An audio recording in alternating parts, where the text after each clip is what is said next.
Melissa? Thank you, Pat. Good afternoon, everyone. First, I want to say thanks to each of you for taking time out of your busy schedules to join us today. Each of you have lots to do and many options, and we're honored to have you with us. I'm Melissa Lehman. I work in corporate clinical services with Signet Health, and today our presentation begins with the effect of COVID-19 upon the seniors that are in our country. Next slide.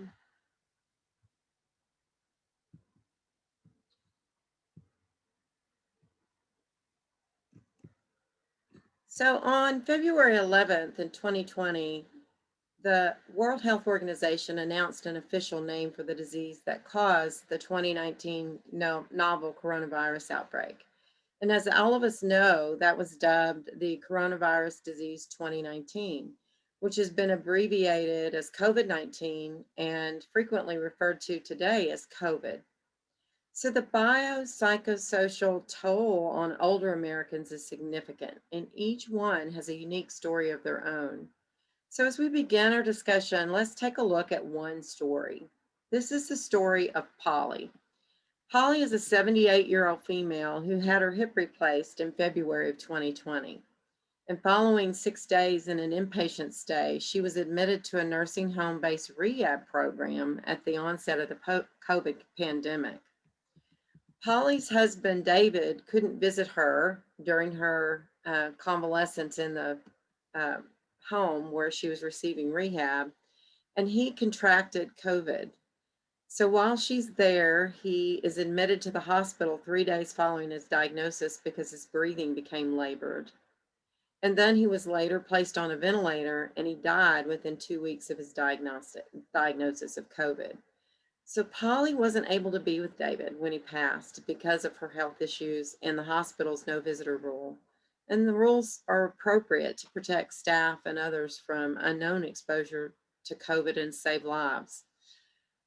There are consequences for policies like this, though. David was died during that time frame with no family there, and Polly wasn't able to participate either with the planning of his funeral or implementing his funeral. They had no children, and the immediate family were not in the area of the country where they lived. So Polly spent many anxious hours regretting that David was alone when he died and that his funeral was not attended by family and friends. A few months later, she's experiencing prolonged grief and major depression. She did reach out for care at her local hospital, but no inpatient services were being offered. So she ended up with an inpatient admission after taking all of her medication to try to end her life. And then she did reach out for care again, and the services were offered virtually. And she had little or no understanding of computer technology and had no smartphone or internet provider service in her home. So, as we are discussing all of the novel practices and interventions that we might be looking to do, certainly we want to look at how do we serve this type of population. So, next slide. So, let's look at some statistics for COVID-19 cases in the US as of March 24th, 2021. So, looking at the table, compared with 5 to 17-year-olds, the rate of death is 45 times higher in 30 to 39-year-olds and 79 times higher for those who are 85 and older. And with 18 to 29-year-olds, the comparison for hospitalization is 8 times higher in those 75 to 84-year-olds. So the older population is certainly experiencing a huge amount of the burden of disease with COVID. Next slide. So let's look at loss and also interconnectedness. So our seniors are certainly having a loss of social support and experiencing social isolation, as many of us did early on in the pandemic. And then there's stress regarding other family members losing their jobs and having a lot of life changes themselves, children in the home being educated. Church and civic groups are suspended. Our seniors are not able to travel. And then they're experiencing death of family members and friends that are in their same age demographic.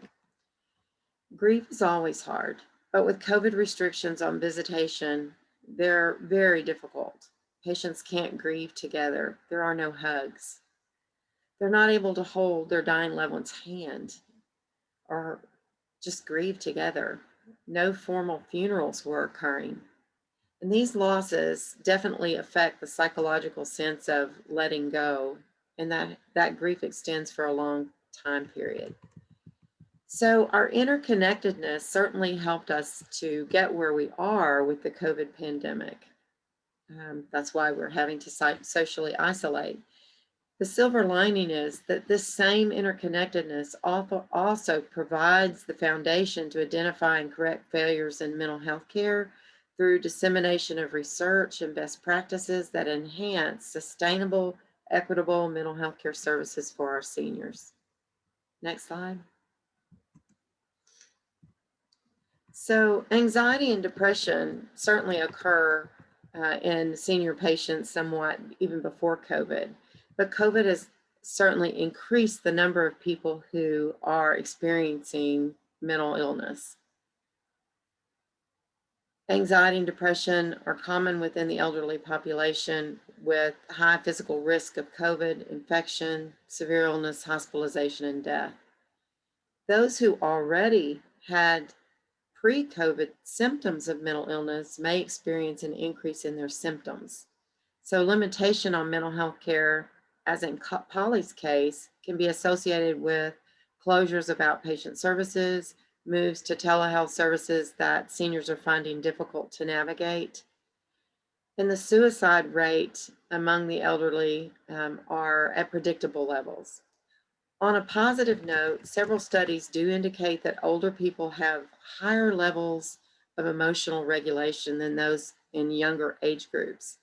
And this resilience can help them cope better during a crisis than some of our younger individuals.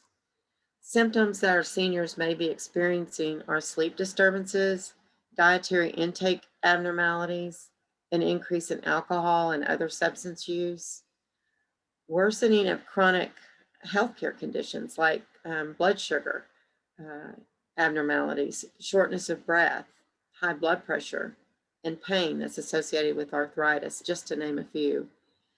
They also experience those increased feelings of helplessness and hopelessness and have the anxiety and fear of loss that's related to friends and family contracting COVID-19. Another disturbing aspect of coronavirus disease is the disproportionate harm that's caused to historically marginalized groups. So our Black, Hispanic, and Asian people have substantially higher rates of infection, hospitalization, and death compared with white individuals.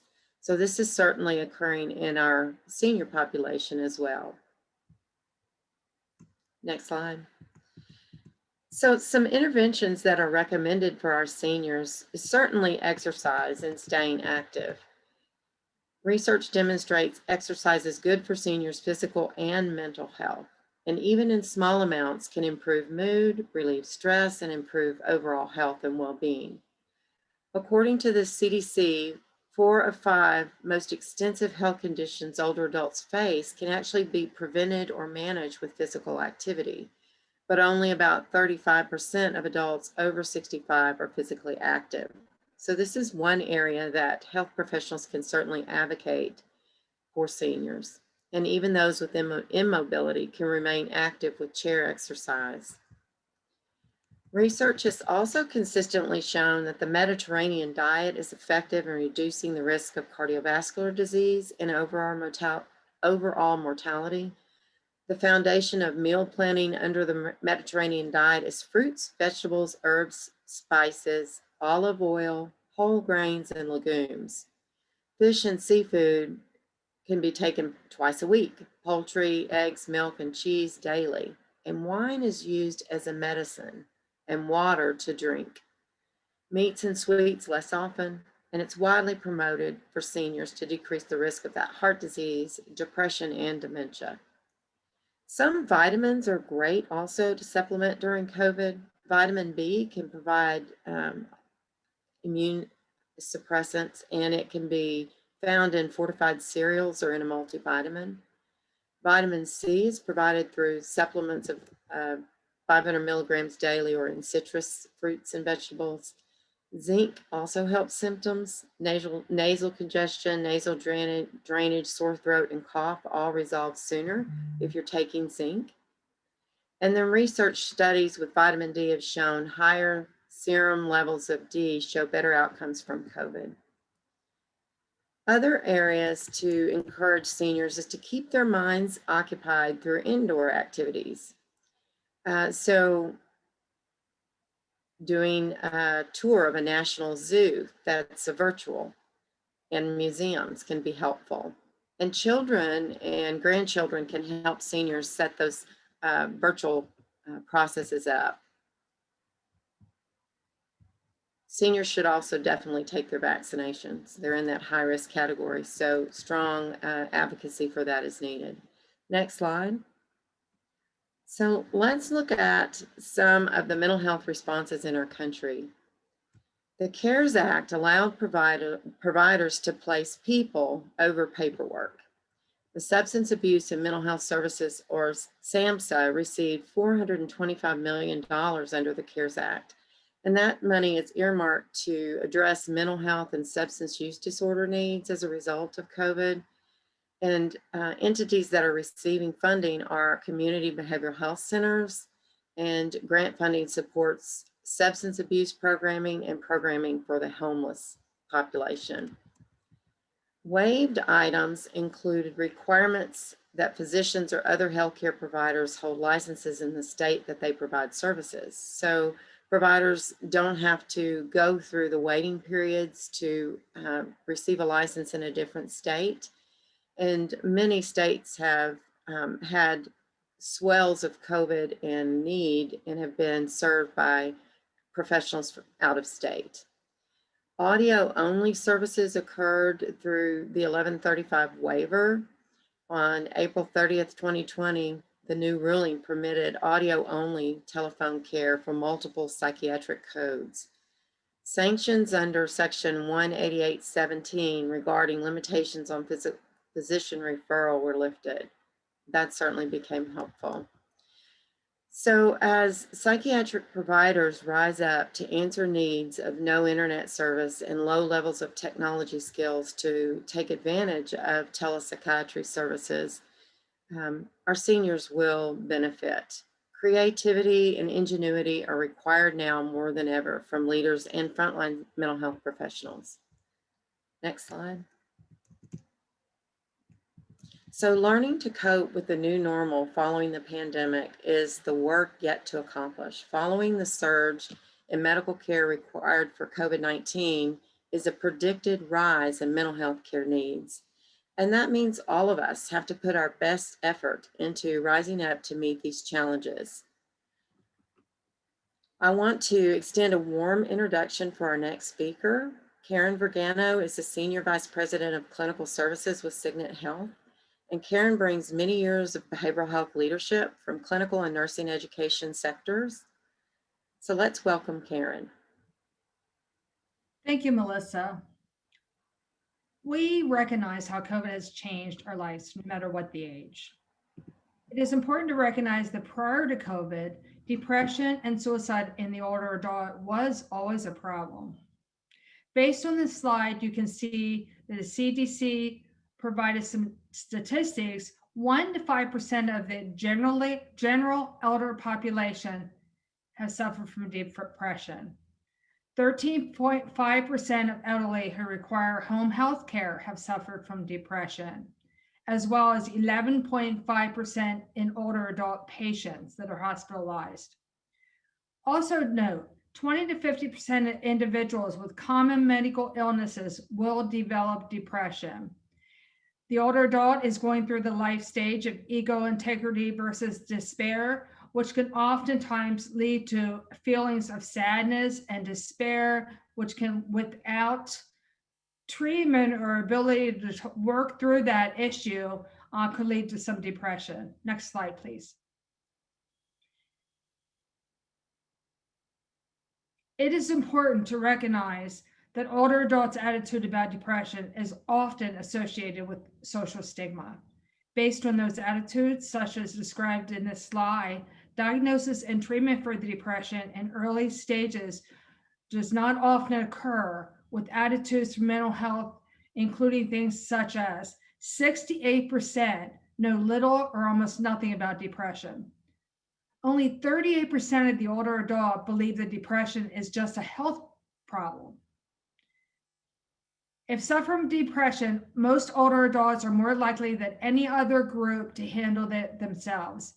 Only 42% of those people would seek health care. Next slide.